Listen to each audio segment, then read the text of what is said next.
السلام علیکم ورحمۃ اللہ وبرکاتہ و مغفرتہ۔ ہم درس قرآن گھر کی تعلیم میں اپنے گھر والوں کو قرآن پڑھ کر سنا رہے ہیں، اس کا ترجمہ سمجھا رہے ہیں اور اس کی تفسیر بیان کر رہے ہیں۔ ہم نے بسم اللہ شریف کا ترجمہ اور تفسیر دیکھ لیا ہے۔ آج ہم سورہ فاتحہ جو کہ سورت نمبر 1 ہے، اس کی آیت نمبر 1 کا ترجمہ اور تفسیر پڑھیں گے، سمجھیں گے اور کوشش کریں گے کہ اللہ تعالیٰ اس پر عمل کرنے کی توفیق عطا فرمائے، اس میں کیا بیان کیا گیا ہے اس کو سمجھنے کی توفیق عطا فرمائے اور اس کے مطابق زندگی گزارنے کی توفیق عطا فرمائے، اس طریقے کی سوچ اور سمجھ عطا فرمائے۔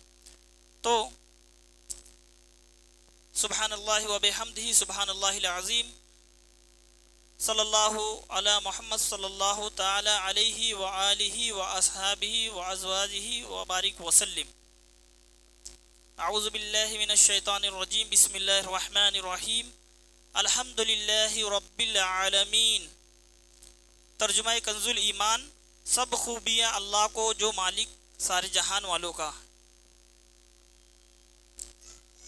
ترجمہ کنز العرفان، سب تعریفیں اللہ کے لیے ہیں جو تمام جہان والوں کا پالنے والا ہے۔ اب ہم اس کی تفسیر پڑھتے ہیں صراط الجنان سے۔ الحمدللہ، اس کے معنی ہیں سب تعریفیں اللہ کے لیے ہیں، یعنی ہر طرح کی حمد اور تعریف کا مستحق اللہ تعالی ہے، کیونکہ اللہ تعالیٰ کمال کی تمام صفات کا جامع ہے۔ اس کا مطلب یہ ہوا کہ جتنی بھی تعریفیں ہیں ڈائریکٹلی اور انڈائریکٹلی اللہ ہی کی طرف سے ہیں۔ اگر ہم کسی پہاڑ کی تعریف کر رہے ہیں تو پہاڑ بنانے والا کون ہے؟ دراصل اللہ ہے۔ اگر دریا کی تعریف کر رہے ہیں، جھرنے کی تعریف کر رہے ہیں، آسمان کی تعریف کر رہے ہیں، دراصل ہم کس کی تعریف کر رہے ہیں؟ یہ انڈائریکٹ تعریف ہم کر رہے ہیں اس کے خالق کی، اس کے پیدا کرنے والے کی، یعنی اللہ تبارک و تعالیٰ کی ہم تعریف کر رہے ہیں، اس کی حمد و ثنا بیان کر رہے ہیں۔ اور ایک تعریف یہ ہو گئی، جیسے میں نے کہا سبحان اللہ، تو یہ ہم ڈائریکٹ تعریف کر رہے ہیں کہ اللہ تیری ذات پاک ہے۔ اب حمد و شکر کی تعریف، حمد کا معنی ہے کسی کی اختیاری خوبیوں کی بنا پر اس کی تعریف کرنا، اور شکر کی تعریف یہ ہے کہ کسی کے احسان کے مقابلے میں زبان، دل یا اعضاء سے اس کی تعظیم کرنا۔ اور ہم چونکہ اللہ عز و جل کی حمد عام طور پر اس کے احسانات کے پیش نظر کرتے ہیں، اس لیے ہماری یہ حمد شکر بھی ہوتی ہے۔ یعنی حمد اور شکر، جو ہم شکر کرتے ہیں وہ کسی نعمت کو پانے کے بعد میں کرتے ہیں۔ یعنی ہماری آنکھیں ہیں، ہم آنکھوں سے دیکھتے ہیں تو ہم اللہ تعالیٰ کا شکر ادا کر رہے ہیں کہ اللہ تیرا شکر ہے کہ تو نے ہمیں آنکھیں عطا فرمائی، آنکھوں میں نور عطا فرمایا، ہاتھ عطا فرمایا، ہاتھ میں طاقت عطا فرمائی۔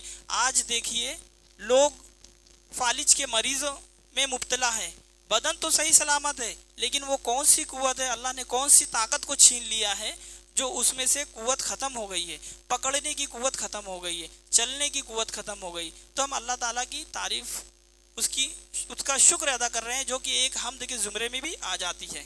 ٹھیک ہے، اللہ تعالیٰ کی حمد و ثنا کرنے کے فضائل کیا میں ہیں کہ حدیث میں اللہ تعالیٰ کی حمد و ثنا کرنے کے بہت سے فضائل بیان کیے گئے ہیں۔ ان میں سے ہم کچھ کے فضائل یہاں پہ سماعت کرتے ہیں۔ حضرت انس بن مالک رضی اللہ تعالی عنہ سے روایت ہے، نبی کریم صلی اللہ تعالی علیہ وسلم نے ارشاد فرمایا، اللہ تعالیٰ بندے کی اس بات سے خوش ہوتا ہے کہ وہ کچھ کھائے تو اللہ تعالیٰ کی حمد کرے اور کچھ پیے تو اللہ تعالیٰ کی حمد کرے، یعنی شکر کرے۔ ابھی اس سے پہلے ہم نے پڑھ لیا ہے کہ ہم شکر جو کرتے ہیں وہ دراصل حمد کی زمرے میں بھی آ جاتا ہے۔ تو ہم نے کچھ کھایا، ہمیں لذیذ لگا، ہم نے بریانی کھائی، ہم نے ٹھنڈا پانی پیا، ہم نے مشروب پیا، ہمیں اچھا لگا، زبان کو ذائقہ محسوس ہوا، پیٹ میں اچھا لگا، تو ہم شکر ادا کرتے ہیں، اللہ تیرا شکر ہے کہ تو نے ہمیں کھلائے پلایا اور مسلمان بنایا۔ دراصل یہ اللہ تعالیٰ کی حمد اور شکر ہے، دونوں بھی ایک ساتھ میں ہو جاتی ہے۔ ٹھیک ہے، حضرت جابر بن عبداللہ رضی اللہ تعالی عنہ سے روایت ہے کہ حضور پر نور صلی اللہ تعالی وسلم نے ارشاد فرمایا، سب سے افضل ذکر لا الہ الا اللہ ہے اور سب سے افضل دعا الحمدللہ ہے۔ حاضرین سے میری مؤدبانہ گزارش ہے کہ جب بھی آپ صلی اللہ تعالی وسلم کا نام مبارک آئے تو ہمیں کم از کم چھوٹی درود پڑھ لینا چاہیے۔ ٹھیک ہے، اس چھوٹی درود آپ صلی اللہ علیہ وسلم پر بھیجیں، تاکہ ہم نے یہ بھی سنا ہے کہ سب سے بڑا بخیل کنجوس ہو سکتے ہیں جس کے سامنے میرا ذکر ہوا اور اس نے مجھ پر درود پاک نہیں بھیجا۔ تو ایک بار آپ بھی پڑھ لیجئے صلی اللہ علی محمد صلی اللہ تعالی علیہ وسلم۔ اور بہتر یہ ہے کہ اگر صحابہ کا نام آئے، جیسے یہاں پہ حضرت جابر رضی اللہ تعالیٰ عنہ کا نام آیا، تو آپ بھی رضی اللہ تعالیٰ عنہ کہہ دیں تو یہ بہت ہی اچھی بات ہو جائے گی، ٹھیک ہے۔ حضرت انس بن مالک رضی اللہ تعالیٰ عنہ سے روایت ہے، حضور اقدس صلی اللہ تعالی علیہ وسلم نے ارشاد فرمایا، جب اللہ تعالیٰ اپنے بندے پر کوئی نعمت نازل فرماتا ہے اور وہ نعمت ملنے پر الحمدللہ کہتا ہے، تو یہ نعمت اللہ کے نزدیک اس دی گئی نعمت سے زیادہ افضل ہے۔ فار ایگزامپل، ہماری زبان ہے، ہم زبان سے بول رہے ہیں، تو ہم نے دل میں اور دماغ میں یہ احساس پیدا کیا کہ اللہ تیرا بہت بڑا فضل و کرم اور احسان ہے کہ تو نے ہمیں زبان دیا، یہ زبان سے ہم بول رہے ہیں۔ ہم اپنے آس پاس کے ماحول پر نظر کریں تو ہمیں ایک دو گونگے تو ضرور نظر آ جائیں گے۔ ہم اپنے شہر میں غور کریں جہاں ہم رہتے ہیں، تو وہاں پہ ہمیں سمجھ میں آئے گا کہ ایک دو گونگے تو ہمیں ضرور مل جائیں گے، یعنی جن سے قوت گویائی، بولنے کی قوت کو اللہ تعالیٰ نے نہیں دیا، ایک آزمائش میں مبتلا کیا جو کہ تو اللہ کا اگر ہم یہ نعمت کا شکر ادا کریں گے اور جو نعمتیں ہمیں ملی ہیں اگر ہم اس پہ غور و فکر کریں گے اور شکر ادا کریں گے تو انشاءاللہ دنیا اور آخرت میں بھلائی، کامیابی، کامرانی رہے گی ہمارے لیے۔ حمد سے متعلق کچھ شرعی حکم ہیں، وہ سماعت کریں گے۔ خطبے میں حمد واجب، کھانے کے بعد مستحب، چھینک آنے کے بعد سنت، اور حرام کام کے بعد حرام، اور بعض صورتوں میں کفر ہے۔ خطبے جب جمعہ کا خطبہ ہوتا ہے تو اس میں حمد کرنا جو ہے نا واجب ہے۔ تو اس کی بہت ساری کیٹیگری ہوتی ہے، جیسے ایک فرض ہوتا ہے، سب سے پہلے فرض، پھر واجب، سنت موقدہ، سنت غیر موقدہ، اس کے بعد میں نفل وغیرہ، مستحب وغیرہ، یہ سب ساری چیزیں آ جاتی ہیں، ٹھیک ہے۔ تو بعض صورتوں میں یہ واجب ہے جیسے خطبے میں، بعض میں مستحب ہے جیسے کسی نے چھینکا اور الحمدللہ کہا تو ہم نے یرحمک اللہ کہہ دیا، ٹھیک ہے، چھینک آنے پر، اور بعض جگہ سنت ہے اور بعض جگہ حرام ہے۔ یعنی فار ایگزامپل کوئی اگر گناہ کا کام کرتا ہے، جوا کھیلتا ہے، دارو پیتا ہے، یا کچھ بھی گناہ کبیرہ کر رہا ہے، یا کچھ بھی گناہ کر رہا ہے اور اس میں پھر اللہ تعالیٰ کی تعریف کر رہا ہے، تعریف بیان کر رہا ہے کہ اللہ تیرا شکر ہے کہ مجھے یہ موقع دیا گناہ کا، تو یہ بہت ہی بڑا گناہ ہے اور حرام ہے، اور بعض صورتوں میں علماء نے اس کو کفر کہا ہے، ٹھیک ہے۔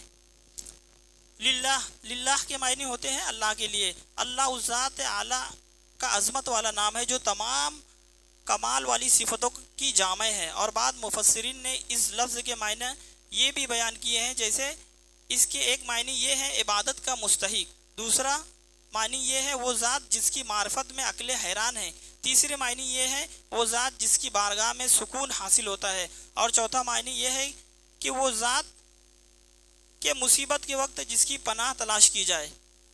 اور اللہ تبارک و تعالی کے ایک معنی یہ بھی ہوتے ہیں کہ اللہ جب نام آئے، ہم اللہ تعالی بولتے ہیں، جب اللہ پاک کا نام لیتے ہیں تو ہمارے ذہن میں یہ بات آنا چاہیے کہ حاجت رواں، تمام حاجتوں کو پوری کرنے والی اگر کسی کی ذات ہے تو اللہ وحدہ لا شریک کی ذات ہے، ٹھیک ہے۔ رب العالمین، اس کا مطلب یہ ہوتا ہے کہ جو سارے جہان والوں کا مالک ہے۔ رب کے کئی معنی ہیں، جیسے سید ہو گئے، مالک، معبود، ثابت، مصلح، بتدریج مرتبہ کمال تک پہنچانے والا۔ اور اللہ تعالیٰ کے علاوہ ہر موجود چیز کو عالم کہتے ہیں اور اس میں تمام مخلوقات داخل ہیں۔ تو عالم کے بعد ہم نے سنا ہے علماء کرام سے کہ 11,000 یہ فارسی کے لفظ ہے، یعنی 18,000 عالم اللہ نے پیدا کیے۔ اللہ بہتر جانتا ہے کہ وہ کتنے عالم پیدا کیے، ٹھیک ہے۔ تو اس سے ہمیں یہ بات معلوم ہوئی کہ جب بھی ہم اللہ تعالیٰ کا نام لیتے ہیں تو ہمارے دل و دماغ میں یہ بات اچھی طرح سے گھر کرنی چاہیے، ثابت ہونی چاہیے کہ اے اللہ، جتنی بھی ہماری ضرورتیں ہیں، جتنی بھی ہمیں جو چیز چاہیے دنیا اور آخرت میں، اگر اس کی پوری کرنے والی ذات ہے تو تیری ذات ہے، ٹھیک ہے۔ تو اب اس کا ہم انگلش میں بھی ترجمہ دیکھ لیتے ہیں اور اس کے کچھ معنی سمجھتے ہیں۔ الحمدللہ رب العالمین، یہ کنز الایمان انگلش کا ترجمہ اگر ہم دیکھتے ہیں تو اس کچھ اس طرح ہے، all praise is due to Allah, the owner of all worlds۔